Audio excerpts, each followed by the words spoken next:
Lines are one-dimensional, but if you put several lines together in the right way, a second dimension emerges, something more complex than any of the individual lines.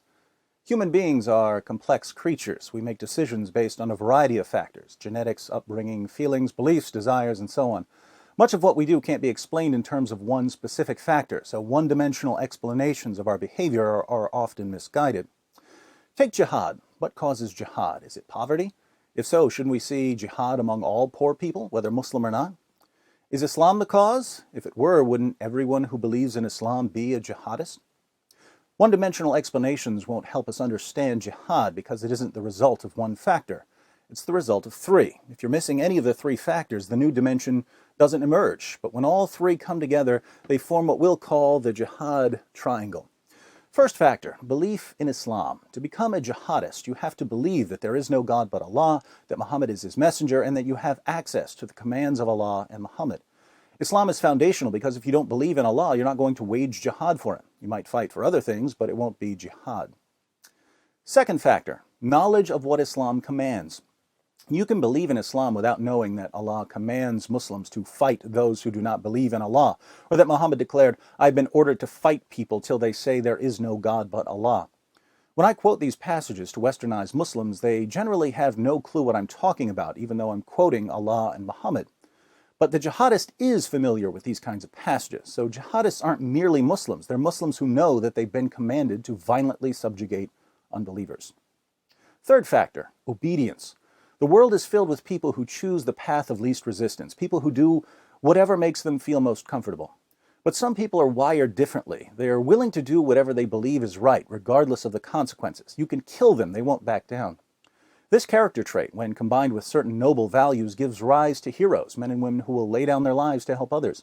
But when it's combined with belief in Islam and knowledge of Allah's commands, it results in obedience and a willingness to fight the unbelievers and the hypocrites and be unyielding to them. So belief in Islam by itself doesn't produce jihad. Knowledge of what Islam teaches by itself doesn't produce jihad. Obedience by itself doesn't produce jihad.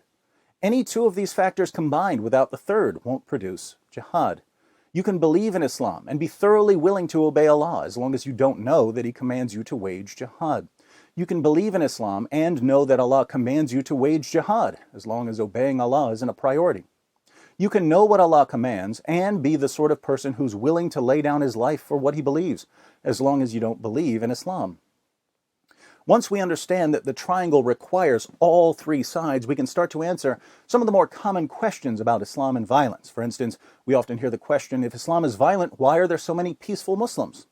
Well, most Muslims in the West only have one of the three sides. They have belief in Islam, but they don't know what Islam teaches, and even if you tell them what Islam teaches, they're not going to obey if it's something they don't like. My conversations with westernized Muslims usually go something like this. The Muslim says, Islam is a religion of peace. I respond by quoting a bunch of passages from the Quran. Then the Muslim says, you're ignoring the context, so I take him through the context. At that point, he calls me an Islamophobe and says there's no point in talking to me. Notice, even when the commands and the context are spread out in front of them, many Muslims simply will not obey. They'll always be one side shy of a triangle. Another common confusion surrounds the issue of radicalization. How many times have we heard, he was such a polite boy growing up, we don't understand how he ended up with a group like ISIS. It's actually pretty straightforward. You see, either he was raised with one of the three sides, belief in Islam, or he acquired the belief side through conversion. Either way, having the belief side opens the door for the recruiter to start working on the other two sides. You think Allah wants you to live in peace with unbelievers? You got that idea from the unbelievers, not from Allah. Let me show you what Islam really teaches. With the second side firmly in place, the recruiter then shifts his attention to obedience.